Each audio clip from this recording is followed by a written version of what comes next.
Assalamualaikum dan salam sejahtera. Saya Afiq Khairul bin Khairun, pelajar daripada program Diploma Pendidikan Awal Kanak-Kanak. Pada hari ini saya akan membentangkan laporan yang bertajuk Kurikulum dan Persekitaran di dalam Pendidikan Awal Kanak-Kanak di bawah mata pelajaran Kurikulum Pendidikan Awal Kanak-Kanak. Untuk memulakan pembentangan saya pada hari ini, saya akan menghuraikan bahagian pengenalan untuk laporan terlebih dahulu. Pendidikan awal kanak-kanak merupakan asas yang sangat penting dalam membentuk perkembangan menyeluruh individu sejak usia yang muda.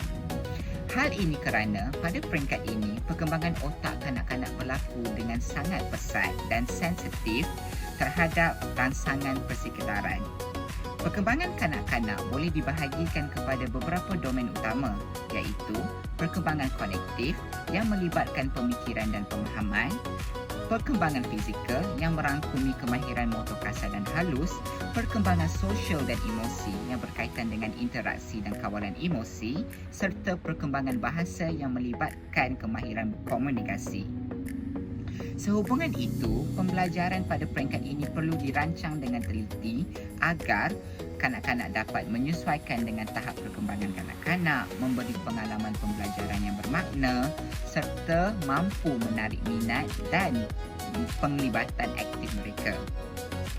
Oleh itu, pelaksanaan pengajaran dan pembelajaran perlu berlandaskan kurikulum yang sistematik serta KSPK bagi memastikan perkembangan kanak-kanak berlaku secara holistik dan seimbang.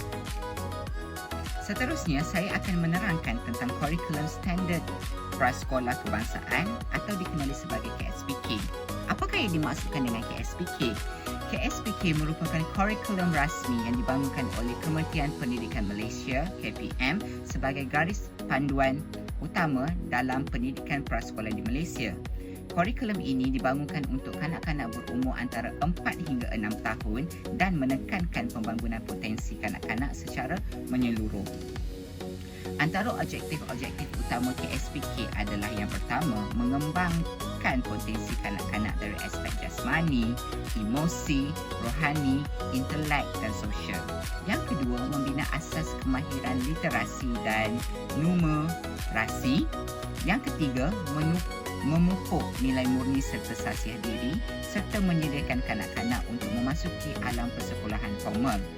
Secara keseluruhannya, KSPK menekankan keseimbangan antara pencapaian akademik dan pembangunan sasiah selaras dengan keperluan pendidikan abad yang ke-21.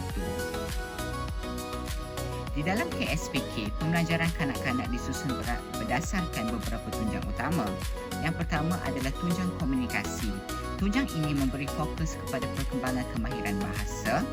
Kanak-kanak dilatih untuk mendengar dengan baik, bertutur dengan jelas dan membaca serta menulis secara asas. Kemahiran ini penting bagi membolehkan kanak-kanak berinteraksi secara aktif di dalam persekitaran sosial mereka. Yang kedua adalah tunjang pembangunan fizikal dan estetika. Tunjang ini menekan perkembangan fizikal kanak-kanak melalui kemahiran motor kasar seperti berlari dan melompat serta kemahiran motor halus seperti memegang pensel. Selain itu, tunjang ini juga melibatkan elemen estetika seperti seni dan kreativiti. Yang ketiga iaitu tunjang sains dan teknologi. Tunjang ini bertujuan untuk memperkenalkan konsep asas sains dan matematik serta menggalakkan pemikiran kritis dan kreatif bagi kanak-kanak. Kanak-kanak akan terlibat di dalam aktiviti seperti pemerhatian, eksperimen dan penerbakaan. Pendekatan ini membantu membina asas kemahiran pemikiran saintifik sejak usia awal. Berdasarkan tunjang-tunjang tersebut, beberapa aktiviti pembelajaran telah dirancang bagi menyokong perkembangan kanak-kanak secara menyeluruh.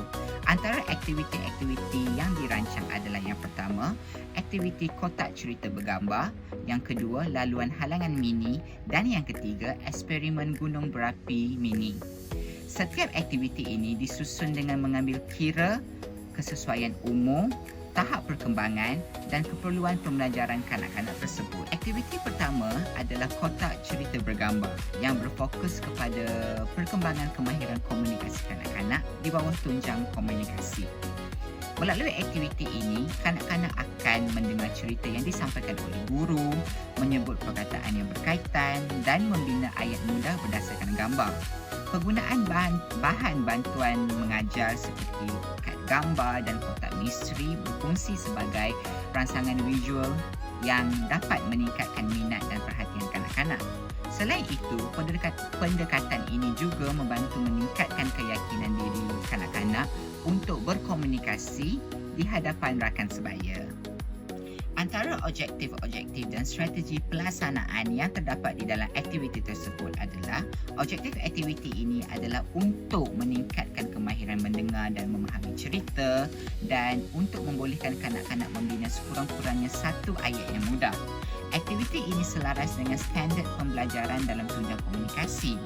Manakala strategi yang digunakan termasuklah pembelajaran melalui bermain serta pendekatan berpusatkan murid. Pendekatan ini membolehkan penglibatan aktif kanak-kanak dalam proses pembelajaran. Aktiviti kedua ialah laluan halangan mini yang memberi fokus kepada perkembangan fizikal kanak-kanak. Aktiviti ini melibatkan pelbagai pergerakan asas seperti melompat, merangkak, berlari dan berjalan seimbang. Melalui aktiviti ini, kanak-kanak bukan sahaja dapat meningkatkan kemahiran motor kasar, malahan dapat belajar melalui pengalaman secara langsung. Antara objektif-objektif dan strategi pelaksanaan aktiviti bagi aktiviti laluan halangan mini tersebut, objektif aktiviti ini adalah untuk meningkatkan kemahiran motor kasar dan untuk mengembangkan koordinasi dan keseimbangan badan kanak-kanak tersebut yang melakukan aktiviti tersebut. Antara strategi pelaksanaan termasuklah pembelajaran melalui bermain dan pembelajaran berasaskan pengalaman. Pendekatan ini membolehkan pembelajaran berlaku secara aktif dan menyeronokkan. Aktiviti yang terakhir ialah eksperimen gunung berapi mini yang memberi fokus kepada tunjang sains dan teknologi. Eksperimen ini melibatkan tindak balas antara baking soda dan cuka yang menghasilkan tindak balas ataupun elemen seperti letusan gunung berapi yang sebenar. Melalui aktiviti ini, kanak-kanak dapat memahami konsep asas sains seperti perubahan bahan dan tindak balas kimia secara mudah dan menyeronokkan. Antara objektif-objektif utama dan strategi pelaksanaan yang terdapat di dalam aktiviti eksperimen gunung berapi mini, objektif aktiviti ini adalah untuk membolehkan kanak-kanak membuat pemerhatian terhadap perubahan yang berlaku dan untuk membolehkan kanak-kanak menjalankan eksperimen mudah dengan bimbingan guru. Manakala strategi pelaksanaan aktiviti yang digunakan termasuklah pembelajaran inquiry, pembelajaran secara on-hand dan juga pembelajaran melalui penerokaan. Pendekatan ini membantu kanak-kanak membina pengetahuan melalui pengalaman sendiri apabila menjalankan eksperimen tersebut. Sebagai kesimpulan untuk laporan pembentangan saya pada hari ini, pelaksanaan kurikulum KSPK memainkan peranan yang amat penting dalam memastikan perkembangan kanak-kanak secara menyeluruh dan seimbang.